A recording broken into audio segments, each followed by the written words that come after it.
بسم اللہ الرحمن الرحیم۔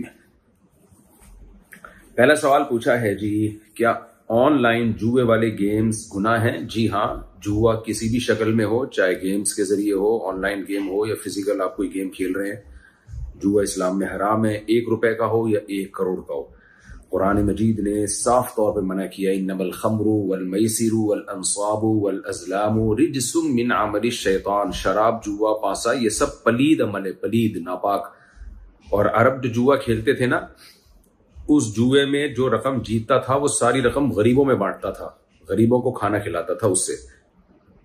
تو اسلام نے اس جوئے کو حرام قرار دیا کہ حلال پیسہ کما کے غریبوں کو کھانا کھلاؤ۔ تو یعنی وہ پھر سوال پیدا ہوتا ہے وہ جوا جیتتا کیوں تھا اگر غریبوں کو ہی کھلانا تھا؟ وہ چاہتا تھا کہ میں اپنے پیسوں سے غریبوں کو کھلاؤں، نسبت میری طرف ہو کہ اس آدمی نے سخاوت کی ہے، تو اس کے لیے جوا کھیلتا تھا وہ۔ تو وہ جوا جب حرام ہو گیا تو باقی جوئے کیا رہ گئے بھائی؟ تو اس لیے یہ اللہ نے اس عمل کو کہا ہے پلید۔ اور جو شخص پلیدی چیز یعنی ناپاک اور گندی چیز اٹھا کے رکھے تو ظاہر ہے خود بھی وہ گندا ہی کہلاتا ہے۔ اس لیے اسلام میں جوئے کی کوئی گنجائش نہیں ہے۔ یہ جو انشورنس ہے یہ بھی جوئے ہی کی ایک جدید قسم ہے یہ بھی جوا کہ اگر آپ کو حادثہ ہو گیا تو آپ کو پیسے مل جائیں گے، حادثہ نہیں ہوا تو آپ کی قسط ڈوب جائے گی۔ اس لیے علماء انشورنس کو بھی حرام کہتے ہیں۔ اب ملکوں نے قوانین بنا کے مجبوری کر دی ہے تو ایک الگ بات ہے، تو وہاں تو مجبوراً قانون کی وجہ سے آپ کو انشورنس کرانی پڑتی ہے۔ اس میں آپ کو انشاءاللہ اللہ سے امید ہے گناہ نہیں ہوگا کیونکہ اس میں آپ مجبور ہیں، لیکن اس میں بھی پھر یہی حکم ہے کہ آپ کے لیے پروفٹ حلال نہیں ہے۔ جتنا آپ نے قسطیں جمع کرائیں یا فیوچر میں کرائیں گے اس کے بقدر رقم آپ کے لیے حلال ہوگی، اس سے جو اضافی ہوگا وہ آپ کو صدقہ کرنا پڑے گا۔ اس کی ڈیٹیل میں اپنے دیگر کلپس میں کئی بار بیان کر چکا ہوں۔ کیا کسی بیمار کے لیے کوئی مخصوص دعا سنت سے ثابت ہے؟ اسأل اللہ العظیم رب العرش العظیم ان یشفیہ، یہ دعا ثابت ہے نبی صلی اللہ علیہ وسلم سے، اور بھی بہت ساری دعائیں حدیث میں۔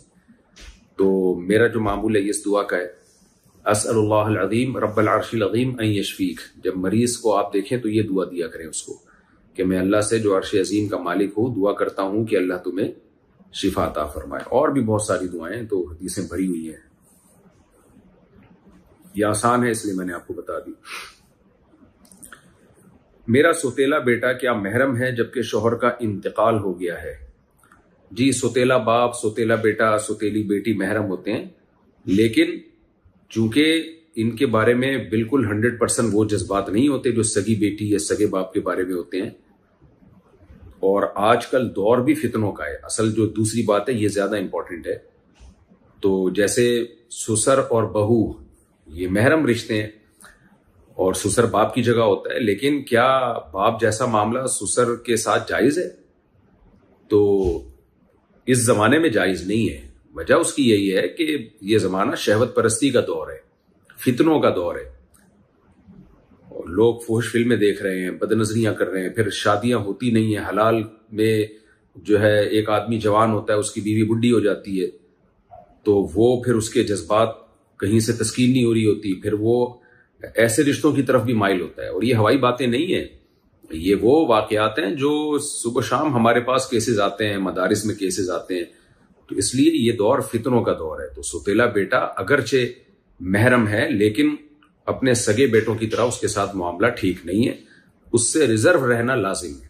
ہاں، اگر سوتیلی ماں ایجڈ ہو چکی ہے، بوڑھی ہو چکی ہے تو ایک الگ بات ہے، لیکن کسی بھی طرح سے ہاتھ کا مذاق یعنی مسافہ کرنا سوتیلے بیٹے کے ساتھ یا سوتیلے بیٹے کا اپنی سوتیلی ماں کے ساتھ مسافہ کرنا، یہ عمل ٹھیک نہیں ہے۔ جیسے ساس اور داماد اور سسر اور بہو کی بات ہے کہ سسر کے لیے بہو کو ہاتھ لگانا جائز نہیں ہے، قطعاً جائز نہیں ہے، اور صرف سر پہ ہاتھ رکھ سکتا ہے۔ ایسے ہی سوتیلا بیٹا ہے، زیادہ زیادہ بس سر پہ ہاتھ رکھ دیا، اور باقی سوتیلے بیٹے کے سامنے اگر سوتیلی ماں جوان ہو تو اس کو چاہیے کہ وہ اپنے پورا پراپر پردہ، صرف چہرہ کھلا ہوا ہو، باقی پوری باڈی کو سمیٹ کے اس کے سامنے بیٹھے، بے تکلف اس سے ایسے نہ ہو جیسے سگی ماں سگے بیٹے کے ساتھ بے تکلف ہوتی ہے۔ اتنے واقعات ہیں سوتیلی بیٹیوں کے ساتھ، سوتیلے باپوں کے زنا کے۔ اس لیے شریعت میں بھی حکم یہی ہے کہ اگر میاں بیوی میں سیپریشن ہو جائے اور بیوی شوہر کے رشتہ داروں کے علاوہ کہیں اور اگر شادی کر رہی ہے تو وہ بچی کو کسی قیمت پہ اپنے ساتھ نہیں لے جا سکتی، کیونکہ سوتیلے باپ سے لڑکی کو بہت خطرات ہوتے ہیں اور اس کی عزت محفوظ نہیں ہوتی۔ میں کسی پہ شبہ ظاہر نہیں کر رہا کہ سارے مرد ایک جیسے نہیں ہوتے، بہت سے اچھے بھی ہوتے ہیں اور بہتوں کے جذبات ہی نہیں ہوتے سوتیلی بیٹی کی طرف، وہ واقعی سگی بیٹی کی طرح اس کے ساتھ ڈیل کر رہے ہوتے ہیں۔ لیکن فتنہ بہرحال فتنہ ہے، اگر 90 آدمی خراب ہوتے ہیں نا تو ان 90 کی وجہ سے 10 پہ بھی پابندیاں لگانی پڑتی ہیں، بلکہ 10 بھی اگر خراب ہوں گے تو 90 پہ پابندیاں لگانی پڑتی ہیں ان 10 کے شر سے بچنے کے لیے۔ خلاصہ یہی نکلا کہ سوتیلی بیٹی ہو یا سوتیلا بیٹا ہو، یہ دونوں محرم میں داخل ہیں، چاہے شوہر زندہ ہو یا نہ ہو، لیکن ان کے ساتھ اس طرح سے بے تکلفی ٹھیک نہیں ہے جیسے سگے بیٹوں کے ساتھ ہوتی ہے۔ عورت کے لیے کون کون سے زیور پہننا جائز ہے؟ سب طرح کے زیورات خواتین پہن سکتی ہیں۔ احمد صاحب آسٹریلیا سے، میری 2 بیٹیاں اور 1 بیٹا ہے، ان تینوں بچوں میں وراثت کی تقسیم کیسے ہوگی؟ دیکھیں، وراثت جب تک آپ زندہ ہیں تقسیم نہیں ہوگی۔ زندگی میں جس کو جتنا دینا چاہیں دے سکتے ہیں، برابری کریں۔ اگر کسی وجہ سے ترجیح دے رہے ہیں کسی کو، کوئی معقول ریزن ہے تو ایک الگ بات ہے۔ باقی اللہ آپ کو زندگی دے، اگر آپ مر گئے تو آپ کی 2 بیٹیاں اور 1 بیٹا ہے، آپ نے یہ نہیں بتایا کہ آپ کی وائف بھی زندہ ہیں یا نہیں ہے، آپ کے والدین بھی زندہ ہیں یا نہیں ہے۔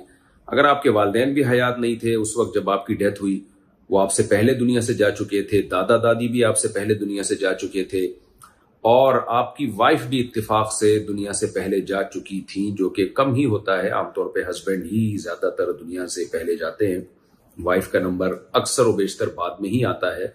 بلکہ بعض لوگ تو کہتے ہیں استغفر اللہ زیادہ ہو جائے گی، پھر یعنی مکمل کر ہی دیتا ہوں، بعض لوگ تو کہتے ہیں پہنچانے والی ہی وہ ہوتی ہیں، لیکن ایسا ہوتا نہیں ہے، یہ صرف ایک مزاح ہے۔ آپ کی 2 بیٹیاں اور 1 بیٹا، تو 1 بیٹا 2 بیٹیوں کے برابر ہوتا ہے، تو 4 حصوں میں آپ کی وراثت ڈیوائڈ ہوگی۔ یعنی خلاصہ کیا نکلا؟ اگر آپ کی وائف بھی زندہ نہ ہوئی آپ کی ڈیتھ کے وقت، اور آپ کے والدین، دادا دادی، نانا نانی میں سے کوئی بھی حیات نہ ہوا جب آپ کی ڈیتھ ہوئی، تو صرف آپ کے بیٹا اور 2 بیٹیاں ہی حیات ہوئیں اس وقت، تو پھر آپ کی وراثت کو 4 حصوں میں ڈیوائڈ کیا جائے گا، اور ایک حصہ ایک بیٹی کو اور 2 حصے 1 بیٹے کو دیے جائیں گے۔ لیکن ابھی آپ یہ کام نہ کریں، ابھی دینا ہے تو برابر برابر سب کو دے دیں، کیونکہ ہو سکتا ہے کہ وارثوں کی تفصیل چینج ہو جائے۔ ظہر کی نماز کس وقت تک پڑھ سکتے ہیں؟ اچھا، اس میں یہ بھی ہے کہ اصولی طور پر تو اولاد میں برابری ضروری ہے، یعنی بیٹی کو آدھا اور بیٹے کو دگنا نہیں دے سکتے آپ زندگی میں، لیکن اگر بیٹیاں اس پہ راضی ہیں کہ آپ بوڑھے ہو چکے ہیں اور آپ کو کوئی بیماری ہے اور آپ کو خطرہ ہے کہ اب میں دنیا سے چلا جاؤں گا، تو بعد میں جھگڑا نہ ہو، نزاع نہ ہو، تو اس سے بچنے کے لیے اگر بیٹیوں کو کہا جائے دیکھو بیٹا میرے مرنے کے بعد تمہیں آدھا ملتا تو ابھی تم آدھا ہی لے لو، اس پہ خوش ہو جاؤ، اگر وہ اپنی دل کی خوشی سے راضی ہیں تو پھر کوئی حرج نہیں ہے۔ لیکن اصول یہی ہے کہ زندگی میں بچے، بیٹے اور بیٹیوں میں برابری کرنا ضروری ہے۔ ظہر کی نماز کس وقت تک پڑھ سکتے ہیں؟ ظہر کی نماز عصر کے وقت تک پڑھ سکتے ہیں، عصر سے پہلے پڑھنا لازم ہے۔ اب عصر کا وقت شروع کب ہوتا ہے، اس کو اچھی طرح سمجھیں۔ حدیثوں میں دونوں طرح ہے، بعض حدیثوں سے پتہ چلتا ہے کہ عصر کا وقت شروع ہو جاتا ہے مثل اول پہ، یعنی ہر چیز کا سایہ جب ایک گنا ہو، زوال کے سائے کے علاوہ۔ زوال کا سایہ کسے کہتے ہیں؟ سورج جب بالکل ہائٹ پہ پہنچتا ہے نا، تو جو علاقے ایکویٹر سے دور ہیں، خط استوا سے دور ہیں، ان میں تھوڑا سا ایک سایہ بنتا ہے، اس سائے کا اعتبار نہیں ہے، اس سائے کا اعتبار نہیں ہے، کیونکہ وہ سایہ سورج کے ڈھلکنے سے نہیں بنا، وہ تو نارملی بنے گئی، کیونکہ سورج جب بالکل ہائٹ پہ پہنچے گا، فار ایگزامپل ایک چیز ہے 10 فٹ کی ایک چیز ہے، وہ آپ نے زمین میں گاڑ دی، اب سورج جب بالکل ہائٹ پہ پہنچا، اب اس کے بعد سورج نے نیچے آنا ہے، تو جب بالکل ہائٹ پہ پہنچا تو اس 10 فٹ کی چیز کا سایہ تھا 1 فٹ، تو یہ سایہ جو 1 فٹ ہے یہ زوال کا سایہ کہلاتا ہے۔ یہ وہ سایہ نہیں ہے جو دلوک شمس کی وجہ سے، دلوک شمس یعنی سورج کے ڈھلکنے کی وجہ سے، یہ وہ سایہ نہیں ہے، بلکہ یہ تو سردی میں جو ہے نا لمبا ہوگا، گرمیوں میں یہ سایہ چھوٹا ہوگا۔ تو اب 10 فٹ کی چیز ہے، اس کا سایہ بن رہا ہے زوال کے وقت 1 فٹ، تو اس 1 فٹ کی کیلکولیشن کو آپ سیو کر لیں۔ اب جب سورج زمین کی طرف ڈھلکے گا تو یہ 10 فٹ کی کی چیز کا سایہ جب 10 فٹ ہو جائے گا پلس وہ والا 1 فٹ اس میں ایڈ کر لیں جو زوال کے وقت تھا، تو 11 فٹ جب ہو جائے گا تو یہ امام شافعی کے نزدیک اور جمہور امت کے نزدیک یہ اثر کا ٹائم شروع ہو جائے گا اس میں، جس کو مثل اول کہتے ہیں۔ اور جمہور امت میں امام ابو حنیفہ کے دونوں شاگرد امام ابو یوسف امام محمد بھی ہیں، اور خود امام حنیفہ سے بھی یہ قول اس طرح کا منقول ہے، اور صحیح بخاری صحیح مسلم کی حدیث میں بھی ہے کہ اس وقت اثر کا وقت شروع ہو جاتا ہے۔ لیکن ایک دوسری حدیث سے ہمیں پتہ چلتا ہے کہ اثر کا جو بہتر وقت ہے وہ اس وقت ہے جب ہر چیز کا سایہ 2 مثل ہو جائے۔ یہ بھی بخاری مسلم کی حدیث ہے، کئی بار یہ حدیث میں پیش کر چکا ہوں، اب اس کی ڈیٹیل میں جاؤں گا تو بات لمبی ہوگی۔ تو دونوں اقوال ہمیں ملتے ہیں، اور افضل بہرحال احادیث کی روشنی میں یہی ہے کہ اثر کو 2 مثل تک تاخیر کی جائے۔ اس میں عام معمول جو تھا وہ نبی صلی اللہ علیہ وسلم کا یہی تھا۔ بہرحال اختلافی مسئلہ ہے۔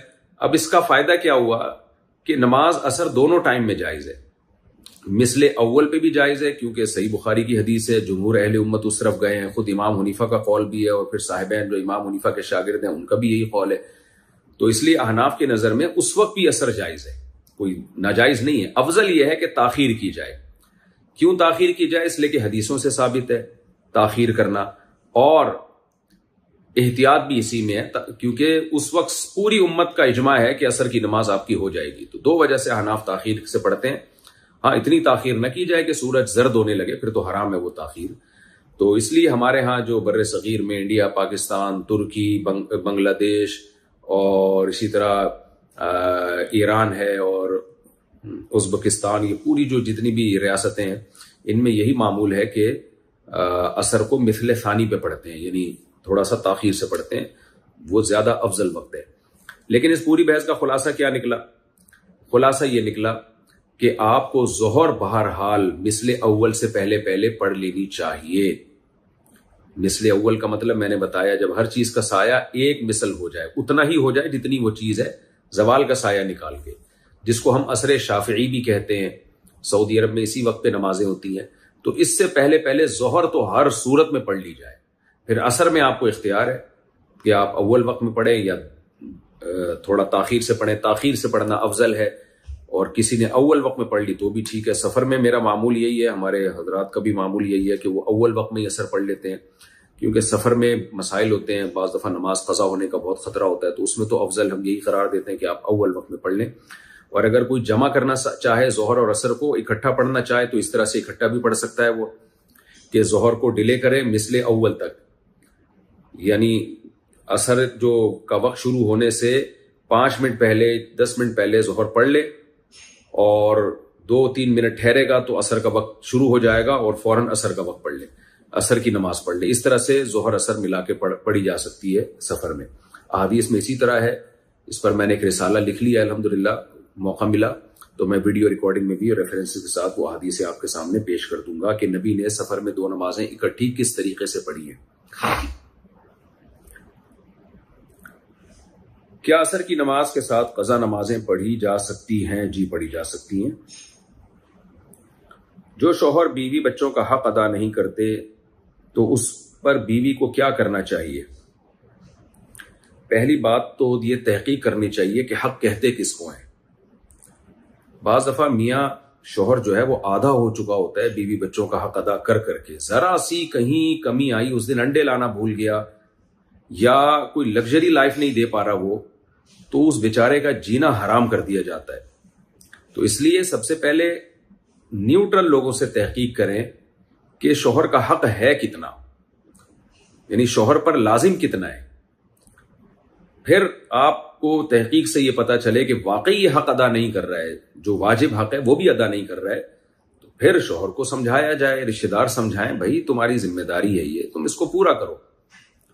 اگر وہ انسان کا بچہ ہوگا انشاءاللہ بات سمجھ میں آ جائے گی، اس کے لوگ سمجھائیں گے، اس کے والدین سے کہا جائے، اس کے باپ سے کہا جائے، اس کے بھائی سے کہا جائے۔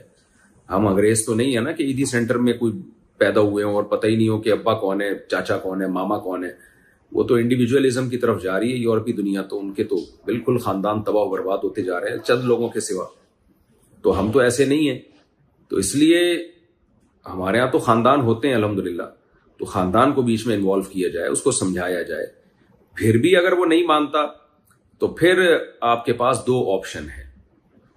یا تو اس عذاب، اس مصیبت میں اس صبر کیا جائے اس کو عذاب سمجھ کے، یا یہ کہ اس سے علیحدگی کا مطالبہ کیا جائے۔ اب ہوتا یہ خواتین کہتی ہیں ہم علیحدگی لے کے جائیں گی کہاں، ہم اس سے علیحدگی لیں گی تو جائیں گی کہاں؟ یہ بڑا اہم سوال ہے۔ دیکھیں دنیا میں سارے مزے کوئی بھی نہیں اٹھاتا، یہ خوب اچھی طرح سمجھ لیں۔ آج جو خودکشیاں ہو رہی ہیں، لوگ ڈپریشن میں جا رہے ہیں، اسٹریس میں جا رہے ہیں، وجہ اس کی ہے کہ انہوں نے دنیا کو جنت سمجھنا شروع کر دیا ہے۔ ہر آدمی چاہتا ہے کہ سب کچھ مجھے ملے، اور یہ کمبخت ولاگر بھی ایسے دنیا دکھا رہے ہوتے ہیں، اتنی خوشیاں دکھا رہے ہوتے ہیں کیمرے میں کہ لڑکیاں گھروں میں احساس کمتری میں جا رہی ہیں۔ ایسی لڑکیاں بھی ہیں جو بتاتی ہیں کہ وہ دیکھیں فلاں کا شوہر تو اپنے بیوی کو ملیشیا میں کیسے پارکوں میں گھما رہا ہے اور جنگلوں میں گھما رہا ہے اور یہ کر رہا ہے اور یوں کر رہا ہے اور ایسے کر رہا ہے اور وہ میرے میاں نے کیا لے کے دیا۔ یہ ولاگرز جو ہیں یہ فیک دنیا ہے، اس سے باہر نکلیں آپ۔ ضروری نہیں ہے کہ ان کی گھر کی لائف بھی اتنی مزے کی ہو۔ بعض ولاگرز تو ایسے ہیں جنہوں نے غیرت پر سمجھوتا کر لیا ہے، وہ بے غیرت بن چکے ہیں۔ ان کی بیوی بھی کمانے کا ذریعہ ہے، خوبصورت بیویوں کو ویڈیو میں دکھا دکھا کے نوٹ چھاپتے ہیں، اور ان کی بیویوں کو بھی مزے لگے ہوئے ہیں کہ فری پھوکٹ کے پیسے آ رہے ہیں۔ جس دن ان کے چینل بند ہوئے ان کی بیویوں نے بھی خلا لے کے بھاگ جانے۔ میں کسی کے بارے میں بدگمان نہیں ہو رہا، کسی شخص واحد کی طرف آپ کا ذہن نہیں جانا چاہیے کہ مفتی صاحب فلاں کی بات کر رہے ہیں، فلاں کی بات کر رہے ہیں۔ نہ میں کسی شخص کی بات نہیں کر رہا۔ ہو سکتا ہے وہ شخص زیادہ اچھے حالات میں ہو، عین ممکن ہے وہ ولاگنگ میں جتنا ہنستا بستا نظر آ رہا ہے اپنی جو پرسنل لائف میں بھی وہ ایسے ہی ہوں، انہیں واقعی بہت محبت ہو، لیکن عموماً ایسا ہوتا نہیں۔ جہاں پیسے بند ہوئے نا ان کی بیویوں نے بھی خلے لے کے بھاگنے ہیں اور انہوں نے بھی کک آؤٹ کرنا ہے، ان کی کوئی ریلیشن نہیں ہوتا۔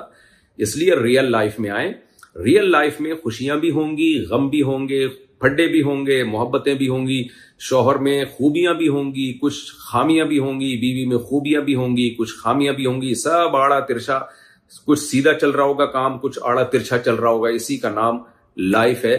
تو جو لوگ یہ حقیقت سمجھ جاتے ہیں وہ خوش رہتے ہیں، اور جو یہ حقیقت نہیں سمجھتے اور میڈیا پہ دیکھ دیکھ کے پاگل ہو رہے ہوتے ہیں، فلمیں ڈرامے دیکھ دیکھ کے وہ پاگل ہو جاتے ہیں۔ تو اس لیے شوہر اگر بیوی کا حق ادا نہیں کر رہا تو پھر آپ نے یہ دیکھنا ہے کہ مجھے اس کے ساتھ رہنے میں زیادہ نقصان ہے یا علیحدگی میں زیادہ نقصان ہے۔ بعض دفعہ رہنے میں نقصان ہوتا ہے لیکن کم، بڑے بڑے فائدے شوہر سے مل رہے ہوتے ہیں۔ علیحدگی میں تو اتنا بڑا نقصان ہوتا ہے کہ کچھ بھی نہیں ملتا پھر وہ، اور خواتین سمجھ رہی ہوتی ہیں دوسرا میاں جو ہے وہ ہمیں بہت زیادہ عزت دے گا۔ بعض دفعہ دے بھی دیتے ہیں لوگ، لیکن اکثر و بیشتر ایسا ہوتا نہیں ہے۔ تو اس لیے آپ کسی کا شوہر بیوی بچوں کا حق ادا نہیں کر رہا۔ خلاصہ میں بات لمبی ہو گئی ہے تو خلاصہ بتا دیتا ہوں۔ پہلا کام آپ نے کیا کرنا ہے کہ یہ تحقیق کرنی ہے کہ یہ حق ہے بھی یا نہیں ہے۔ ایک خاتون نے مجھے بتایا نا میرا میاں نے خود تو اتنی بڑی گاڑی لے کے رکھی ہوئی ہے، مجھے ایک چھوٹی سی گاڑی بھی خرید کے نہیں دی ہے۔ تو یہ کوئی بات ہوئی؟ گاڑی خرید کے دینا تو شوہر کی ذمہ داری میں سے نہیں ہے نا۔ تو پہلے یہ تحقیق کر لیں کہ یہ حق آپ کا ہے بھی یا نہیں ہے۔ نمبر 2، اگر واقعی آپ کا واجب حق ہے تو پھر آپ یہ اس کو دوسرے اسٹیپ میں کیا کرنا ہے، رشتہ داروں کے ذریعے اس کو سمجھانا ہے۔ خود بھی تھوڑا بہت جھگڑا کر سکتی ہیں، تھوڑا بہت اس سے لڑ سکتی ہیں اپنے حق، جائز حق کے لیے۔ پھر بھی اگر باز نہیں آتا تو پھر آپ نے کیا کرنا ہے، آپ نے دیکھنا ہے کہ اس کے ساتھ رہنے میں زیادہ فائدے ہیں یا علیحدگی میں زیادہ فائدے ہیں۔ اگر رہنے میں زیادہ فائدے ہیں تو اس کا مطلب یہ ہے کہ کچھ تو ہے نا، جو کچھ تو بیسک شیلٹر اس نے آپ کو دیا ہوا ہے کہ جس کی کہ ظلم کے باوجود آپ اس کو چھوڑنے پر ایگری نہیں، کیونکہ آپ کو پتا ہے کہ اس نے جس طرح مجھے رکھا ہوا ہے اگر چھوڑ دیا تو کوئی بھی اس طرح بھی نہیں رکھے گا پھر کوئی۔ تو اس لیے پھر یہ سوچ کے اس کے ساتھ صبر کریں، اور جب صبر نہ ہو تو یہ سوچا کریں دنیا جنت نہیں ہے، دنیا میں اونچ نیچ ہوتی ہے، سب کچھ یہاں پر نہیں مل سکتا۔ مرد کو بھی ہم یہی مشورہ دیتے ہیں، بھائی بیوی میں کچھ خامیاں ہیں تو برداشت کر لو۔ ابو عماد انڈیا سے، کیا غسل کرنے کے بعد فوراً نماز ادا کر سکتے ہیں یا وضو کرنا لازمی ہے؟ فوراً نماز ادا کر سکتے ہیں، غسل میں وضو خود بخود ہو جاتا ہے۔ ویسے بھی سنت طریقہ یہی ہے غسل کا کہ پہلے وضو کریں پھر غسل کریں، لیکن اگر کسی نے نہ بھی کیا ہو تو بھی خود بخود آٹومیٹیکلی وضو اس میں ہو جاتا ہے۔ کیا کالا اور سفید رنگ پہننا عورتوں پر حرام ہے؟ نہیں جی، نہیں، حرام نہیں۔ ایک عورت اکیلے کہاں کہاں جا سکتی ہے؟ بچوں کو اسکول سے لانا ہو یا سودا سلف لینے کے لیے کیا وہ اکیلی جا سکتی ہے؟ اس بارے میں کیا حکم ہے؟ دیکھیں، سفر سے منع کیا ہے کہ جو شہر سے باہر سفر ہوتا ہے اس میں عورت محرم کے بغیر سفر نہ کرے، خاص طور پہ کسی اور کنٹری میں جا کے اسٹے کرنا۔ لیکن شہر کے اندر جائز ہے، وہ اکیلے سفر کر سکتی ہے۔ بہتر تو یہی ہے کہ نہ کرے، گھر میں رہے، گھر کی چار دیواری کو سنبھالے، اور ضروری کام، گھر کے باہر کے کام اللہ کے نبی صلی اللہ علیہ وسلم نے مردوں کے ذمے لگائے ہیں۔ جب سیدہ فاطمہ کا نکاح ہوا تو آپ نے تقسیم یہ کی کہ گھر کے کام سیدہ فاطمہ رضی اللہ عنہا کریں گی اور گھر کے باہر کے کام سیدنا علی رضی اللہ عنہ کریں گے۔ اور قرآن میں بھی ہے وَقَرْنَ فِي بُيُوتِكُنَّ، اللہ نے عورت کو حکم دیا کہ اپنے گھروں میں قرار پکڑو۔ باقی فی نفسی جائز ہے، بچوں کو اسکول سے لانا لے جانا ہو، سودا سلف لینے کے لیے جانا ہو، لیکن شریعت میں پسندیدہ بہرحال یہی ہے کہ یہ سارے کام آدمیوں کے ذمے لگائے جائیں۔ آدمی لوگ آج کل اپاہج ہوتے جا رہے ہیں۔ اگر میاں کہتا ہے میرے پاس ٹائم نہیں ہے، صبح مجھے آفس جانا ہے، تو پھر بچوں کے لیے میاں کنوینس کا انتظام کرے۔ بچوں کی وین جا رہی ہوتی ہیں اسکول لانے لے جانے کے لیے، اور اگر وہ کہتا ہے کہ نہیں میری آمدن ہی اتنی نہیں ہے کہ میں کوئی کنوینس کی فیس اٹھا سکوں، تو سوال پیدا ہوتا ہے پھر آپ نے بیگم کو گاڑی کن پیسوں سے لے کے دی ہوئی ہے؟ غریب آدمی تو نہیں لے کے دے سکتا۔ بہرحال مجبوری ہو تو کوئی حرج نہیں ہے اس میں، لیکن ایک بات اچھی طرح سمجھیں کہ عورت شوہر کی پرمیشن کے بغیر گھر سے باہر نہیں جا سکتی، یہ خوب سمجھ لیں۔ فیمنسٹ خواتین میری ان باتوں پہ بہت سیخ پا ہوتی ہیں، تو میں اپنی مسلم خواتین سے کہتا ہوں، مسلم بہنوں سے کہتا ہوں، ان فیمنسٹ خواتین کے نرغے میں مت آئیں آپ۔ ان کے بیچاریوں کے خاندان نہیں ہوتے، ان کی انڈیویجول لائف ہوتی ہے، تنہائی ان کو کاٹتی ہے، اور ان کا بڑھاپا یہی ہوگا کہ کتے لے کے گھومنا ہے انہوں نے۔ تو آپ اپنے بچوں کو لے کے گھومیں، اپنے میاں کے ساتھ، اپنے خاندان کے ساتھ، سسرال، ننیال، ددیال، یہ سارا خاندان ہے جس میں عورت رہتی ہے۔ تو اس خاندان کو مضبوط بنانے کے لیے ضروری ہے کہ جو خاندان کی بیس ہے وہ تو شوہر ہے نا، آگے اسی سے ہی تو خاندان آباد ہوتا ہے، تو اس سے بنا کے رکھیں۔ اور بنانے میں اللہ نے حکم دیا ہے کہ بیسک چیزوں میں اس کی بہرحال اطاعت کی جائے گی۔ انہی بیسک چیزوں میں یہ بھی ہے کہ اس کی پرمیشن کے بغیر آپ نے گھر سے نہیں جانا، ورنہ میاں بیوی کا ریلیشن کی ایسی کی تیسی ہو جاتی ہے۔ ایسے کیسز آتے ہیں، مرد کہتا ہے میری بیوی جب موڈ ہوتا ہے اٹھا کے گھر سے باہر چلی جاتی ہے، میں گھر آتا ہوں ہوتی نہیں ہے، میں منع کرتا ہوں تو کہتی ہے تم کون ہوتے ہو مجھے روکنے والے، تم کہیں مجھے بتا کے جاتے ہو کیا؟ آج کل یہ ڈائلاگ خواتین کی زبان پہ چڑھ گئے۔ میاں کہیں جا رہا ہے تو اس سے پوچھ رہی ہیں بتا کے جاؤ کہاں جا رہے ہو، وہ اس کو بیزیوں کام ہوتے ہیں، وہ نہیں بتا رہا ہوتا، کہتے بھائی میرے بہت سارے کام ہیں۔ پھر جب بیگم جا رہی ہوتی ہے تو میاں پوچھتا ہے کہاں جا رہی ہو، تو بیگم جواب میں کہتی ہے تم بتاتے ہو کیا مجھے کہاں جا رہے ہو؟ تو یہ جو مرد اور عورت کی مساوات ہے نا، اس سے یہ ریلیشن کی ایسی کی تیسی ہو جائے گی۔ پھر آدمی کہتا ہے میں جمشید سے ہی شادی کر لیتا، مجھے بیوی سے عورت سے شادی کرنے کی کیا ضرورت تھی؟ اس کے بھی وہی حقوق ہیں جو میرے حقوق ہیں، تو مجھے ضرورت کیا تھی اس سے؟ بیوی تو فرما بردار اچھی ہوتی ہے، غلام نہیں ہوتی۔ غلام ہونا الگ چیز ہے، ماتحت اور فرما بردار ہونا الگ چیز ہے۔ تو شوہر کے ذمے اپنے بیسک حقوق ادا کرے، بیوی کے ذمے شوہر کی اطاعت کرے۔ یہ اسلام کا بنایا ہوا نظام ہے، اور نیچر اور فطرت کا بھی یہی نظام ہے۔ اور جو گھر اس سسٹم پہ چل رہے ہیں، عیش کر رہے ہیں، موج کر رہے ہیں وہ، اور جو فیمنسٹ خواتین کی باتوں میں آ کے اس سسٹم سے ہٹ گئے، اس میں نہ مرد کسی کام کا رہا، نہ عورت کسی کام کی رہی، اور نہ بچے کسی کام کے رہے، وہ سب لڑتے مڑتے، اور پھر بڑھاپا ان لوگوں کا کتے ہی ہیں، خوب سمجھ لو، ان کو کتوں سے ہی وفا ملے گی۔ پھر یہ جو مغربی دنیا میں اتنے زیادہ کتے پالے جاتے ہیں نا، یہ اس لیے نہیں ہے کہ جو ہے ان کو کتوں پر احسان کرنے کا دل چاہتا ہے، کتا ان کی مجبوری بن چکا ہے، مجبوری تنہائی دور کرنے کے لیے۔ اور میڈیکل سائنس یہ کہتی ہے، سائیکیٹرسٹ یہ کہتے ہیں کہ انسان کو خوش رہنے کے لیے سب سے زیادہ اگر کسی چیز کی ضرورت ہے تو وہ ریلیشن ہے۔ ریلیشن، انسان تنہا پسند نہیں ہے، تو ریلیشن کو فوکس کرنے کے لیے اسلام نے یہ سارے احکامات ہمیں دیے ہیں۔ اچھا بھائی،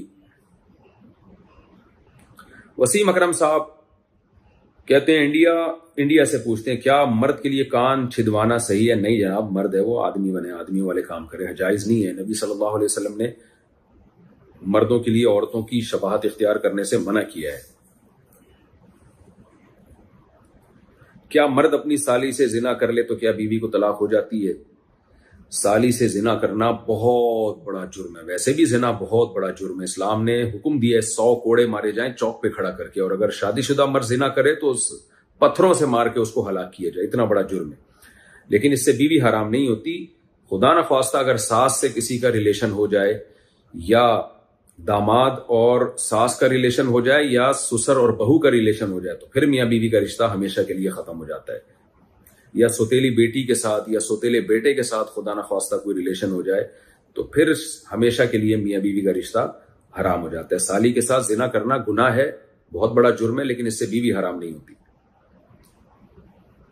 عصر کی نماز مغرب کی اذان سے کتنی دیر پہلے تک پڑھ سکتے ہیں؟ انڈیا، پاکستان، بنگلہ دیش میں تقریباً 20 منٹ پہلے تک پڑھ سکتے ہیں. 20 منٹ کے بعد مکروہ وقت شروع ہو جاتا ہے. تو باقی ملکوں میں ٹائم کا فرق پڑ سکتا ہے. یعنی سورج جب سوا نیزے پہ ہو، یعنی جب سورج میں جو تیزی ہے وہ ختم ہو جائے اور آنکھ ٹکا کے اس کو دیکھنا آسان ہو تو وہ مکروہ وقت ہے. کیا ماموں کا جھوٹا کھانے یا پینے سے ماموں غریب ہو جاتے ہیں؟ اس بات کی کیا حقیقت ہے؟ ملنے سے ماموں کو کچھ بھی نہیں ہوتا. یہ کسی نے آپ کو ماموں بنایا ہے. ماموں اگر عورت اپنے شوہر پر جھوٹی بات پر لعنت بھیجے تو یہ کس حد تک صحیح ہے؟ عورت کے لیے شوہر کا حق بہت زیادہ ہے، حتیٰ کہ اللہ نے شادی کے بعد عورت پر اس کے شوہر کا حق اس کے ماں باپ سے بھی زیادہ کر دیا اطاعت میں، فرما برداری میں. تو وہ لعنت بھیجنا یہ تو بہت بڑا گناہ ہے، بہت کبیرہ گناہ ہے.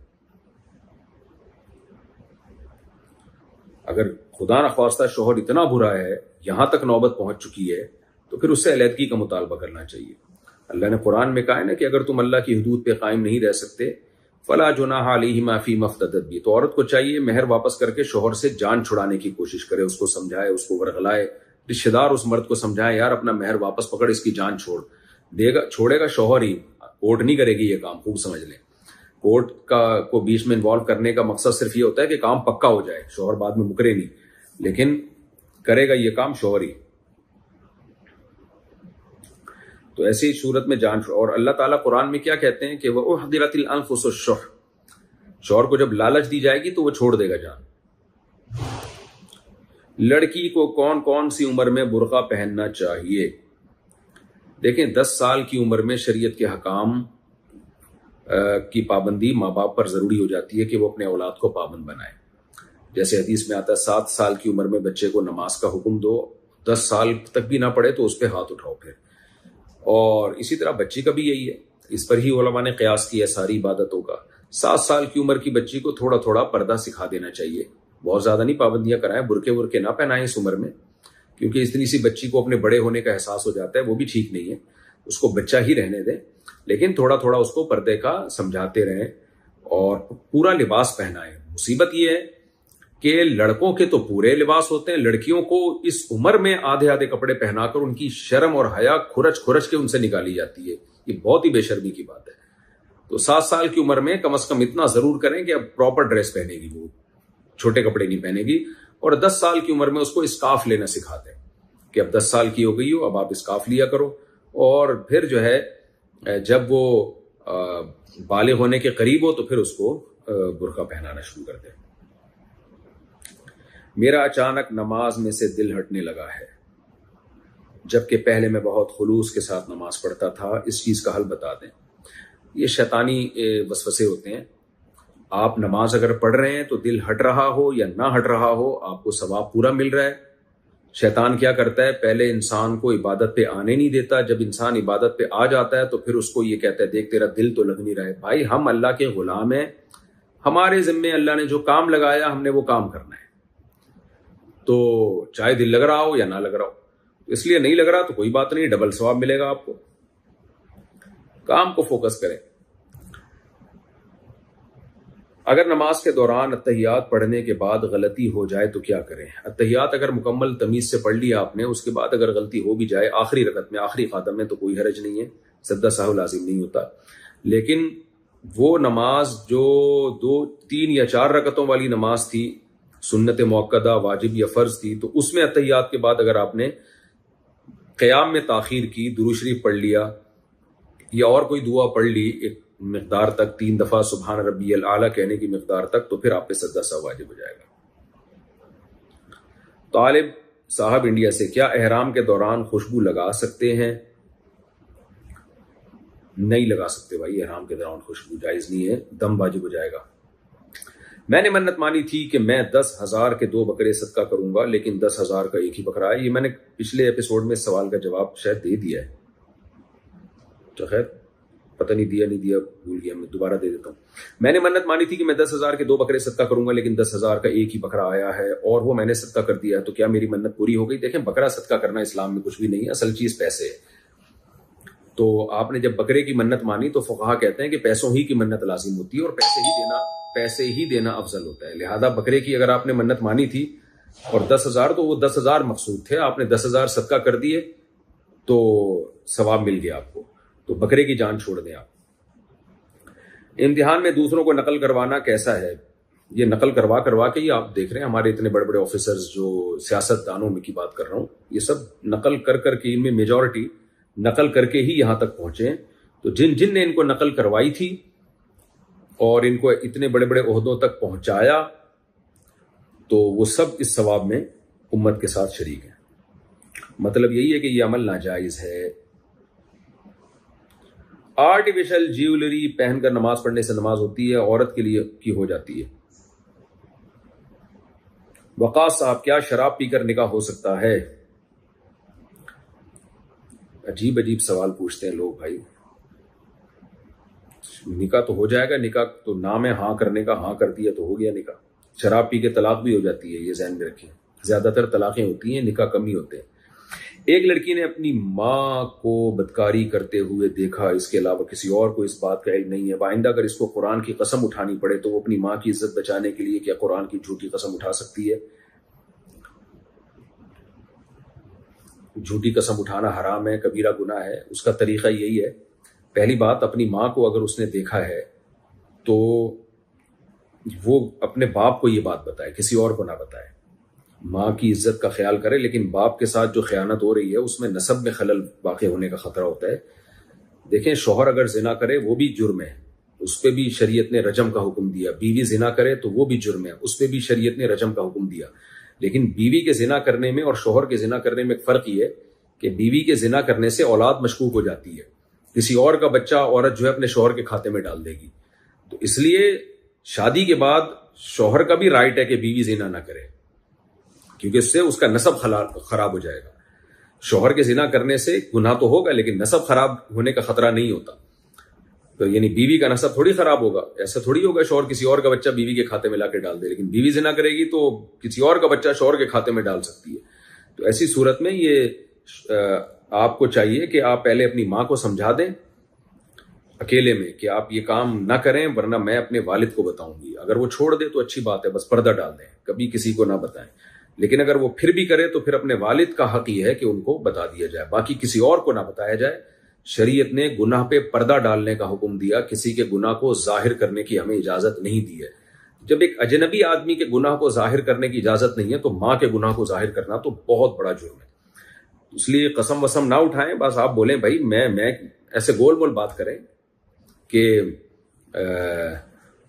مجھ سے یہ بات کیوں پوچھ رہے ہو، کیا میں خدا نخواستہ میری ماں زنا کر سکتی ہے؟ کیا آپ کیسی باتیں کر رہے ہو، میری ماں بہت اچھی ہے؟ اس طرح کی بات کر کے گول مول کر کے قسم اٹھا لیں، آپ جان چھڑائیں اپنی، لیکن ماں کو بدنام نہ کریں۔ ادیبہ عامر، اگر استاذ بچے کے اوپر سختی کریں تو کیا بچے پر سختی کرنا ان کے لیے جائز ہے، جبکہ بچے نے سبق وغیرہ صحیح سے یاد کیا ہو؟ صحیح سے یاد نہیں بھی کیا ہو تو بھی اس زمانے میں ہاتھ لگانا جائز نہیں ہے۔ قاری صاحب بچوں کے سر پہ بس ہاتھ رکھ کے پیار کر سکتے ہیں اور ہلکی سی زبان سے تنبیہ کر سکتے ہیں۔ اور یہ جو قاری لوگ کہتے ہیں نا کہ بچے سختی کے بغیر پڑھتے نہیں ہیں، یہ وہ قاری کہتے ہیں جو پٹ پٹا کے بڑے ہوئے ہوتے ہیں۔ نارمل جو انسان کا بچہ قاری ہوگا وہ کبھی بھی بچوں پہ سختی نہیں کرے گا، اس کو پتہ ہے بچے سختی کے بغیر پڑھ لیتے ہیں۔ میں تجربے سے یہ بات کہہ رہا ہوں، میں نے بہت سارے بچے پڑھائے ہیں، مجھے نہیں یاد پڑتا کہ میں نے کبھی کسی بچے کو سزا دی ہو۔ تو بچے پڑھتے تھے، بچے تو ایسے کھیل کود کے ہنس کے اور ان کو لطیفے سنائیں، ہنسی مذاق کریں، ایسے سر میں پڑھائیں ان کو، سب بچے شوق سے پڑھتے ہیں۔ تو یہ قاری لوگ بعض دفعہ خود چونکہ اپنے استاذوں سے اتنا پٹے ہوتے ہیں تو ان کے لاشعور میں پٹائی انسٹال ہو چکی ہوتی ہے، تو وہ جراثیم ان کے پھر ٹھڑک جو ہے نا ان کی اس طریقے سے نکل رہی ہوتی ہے۔ تو اس لیے اس زمانے میں بالکل قاری کو بچے کو مارنا تو دور کی بات، ہاتھ لگانے کی بھی اجازت نہیں ہے۔ مسجدوں میں مدرسوں میں CCTV کیمرے لگائیں اور قاریوں کو بتا دیں کہ کیمرے لگے ہوئے ہیں، اگر ہم نے کہیں دیکھ لیا نا تم نے ہاتھ بھی لگایا ہے تو پھر ہم جو تمہیں ہاتھ لگائیں گے وہ اس ہاتھ سے زیادہ ہوگا۔ میں قاریوں کے خلاف نہیں ہوں، قاریوں کی بہت محنت ہے ہماری سوسائٹی میں، انہوں نے بہت دین کی خدمت کیا. جتنے حافظ، لاکھوں بچے حافظ ہیں، قرآن پڑھتے ہیں تجوید کے ساتھ، حسن قرات کے دنیا میں مقابلوں میں پاکستانی بچے شریک ہوتے ہیں، انڈیا، پاکستان، بنگلہ دیش کے. یہ سب انہی حافظوں، قاریوں کی محنت ہے. آپ اتنی تھوڑی تھوڑی تنخواہوں میں 8-8 10-10 گھنٹے ذرا مدرسوں میں بیٹھ کے تو دکھاؤ. جو لوگ قاریوں پہ اعتراض کرتے ہیں نا، یہ ایسے یہ ویسے، تو آپ بیٹھ کے تو دکھاؤ. ان قاریوں کی بڑی محنت ہے، ان کی محنت کا انکار نہیں کر رہا، لیکن بھائی مار پیٹ سے روکنا ضروری ہے، مارنے کی اجازت نہیں. آپ کی محنت کے ہم قدردان ہیں، آپ نے دین کی بہت زیادہ خدمت کی ہے. تھوڑی تھوڑی تنخواہوں میں 8-8 10-10 گھنٹے 12-12 گھنٹے بچوں کی نگرانی، پڑھانا، ظاہر ہے اس سے قاریوں کی طبیعت میں چڑچڑاپن بھی پیدا ہو جاتا ہے. تو وہ سب اپنی جگہ، ہم آپ کی ان تمام خدمات کو دل و جان سے ایکسیپٹ کرتے ہیں. اللہ آپ کو اس کا بہترین بدلہ عطا فرمائے، لیکن بچوں پہ ہاتھ لگانے کی پھر بھی اجازت نہیں ہے. بنگلہ دیش سے کسی نے پوچھا، کیا سگریٹ پینا جائز ہے؟ مکروہ، ناپسندیدہ عمل ہے، اس سے اوائڈ کرنا چاہیے، بری چیز ہے. کیا اولاد کو جائیداد سے بے دخل کر سکتے ہیں؟ دیکھیں، بے دخل کرنے کے دو مطلب ہوتے ہیں. ایک تو یہ وصیت کرنا کہ میرے مرنے کے بعد میرے اس بچے کو وراثت میں حصہ نہ ملے، تو یہ وصیت شریعت میں اس کی کوئی حیثیت نہیں ہے. آپ کے مرنے کے بعد پھر بھی اس کو حصہ ملے گا. اور ایک بے دخل کرنے کا مطلب یہ ہوتا ہے کہ زندگی میں ہی اپنی جائیداد آپ نے سب بچوں میں ڈیوائڈ کر دی، ہینڈ اوور بھی کر دیا، قبضہ بھی دے دیا. قبضہ کیے بغیر ملکیت منتقل نہیں ہوتی اسلام میں. آپ نے قبضے میں بھی دے دی ان کو، اور اس میں ایک بچے کو آپ نے محروم کر دیا یا 2 بچوں کو محروم کر دیا. تو پھر اس میں دیکھا جائے گا کیوں محروم کر رہے ہیں. اگر اس لیے محروم کر رہے ہیں کہ وہ بہت بڑا نافرمان ہے، تھوڑے بہت نافرمان تو اونچ نیچ تو سب گھروں میں ہوتی ہے، لیکن بعض بہت بڑے نافرمان ہے. بیٹی ہے، وہ آپ کی پرمیشن کے بغیر ایکٹریس بن گئی، شوبز کی دنیا میں چلی گئی. اب ظاہر ہے غیرت مند باپ تو کبھی برداشت نہیں کرے گا کہ اس کی بچی اپنے حسن و جمال کو پوری دنیا کے سامنے اس کی نمائش کرے. وہ غیرت مند مر جائے گا اس سے، اور اس کی آگے نسلیں تباہ ہو جائیں گی. تو یہاں باپ یہ کر سکتا ہے کہ بھئی میں اپنی ساری جائیداد دنیا میں زندگی میں تقسیم کر رہا ہوں، اس کو محروم کر رہا ہوں. بیٹا ہے، وہ نشے میں لگ گیا ہے اور باپ کی مانتا نہیں ہے، اور وہ جو ہے اطاعت نہیں کرتا باپ کی، بہت زیادہ اس کو ستاتا ہے، کوئی بات نہیں مانتا. بعض بچے تو کمبخت اور ماں باپ پہ ہاتھ بھی اٹھاتے ہیں، ایسی اللہ کی پناہ ہے. تو ایسے سخت نالائق بچے کو زندگی میں محروم کیا جا سکتا ہے. وہ محروم کرنے کا طریقہ یہی ہے کہ باقی جائیداد پھر ہینڈ اوور کر کے تقسیم کر دی جائے، یعنی تقسیم کر کے دوسرے بچوں کے حوالے کر دی جائے. پھر ایک کو آپ محروم کر سکتے ہیں. لیکن اس درجے کا نالائق ہو، چھوٹے موٹے نالائق تو ہر جگہ ہوتے ہیں. کوئی بچہ زیادہ فرما بردار ہوگا، کوئی کم فرما بردار ہوگا، تو پھر اولاد کو محروم کرنا یہ برا عمل ہے، ٹھیک عمل نہیں ہے. کوئی بہت زیادہ آپ کا باغی بن چکا ہے، اس کو محروم کیا جا سکتا ہے.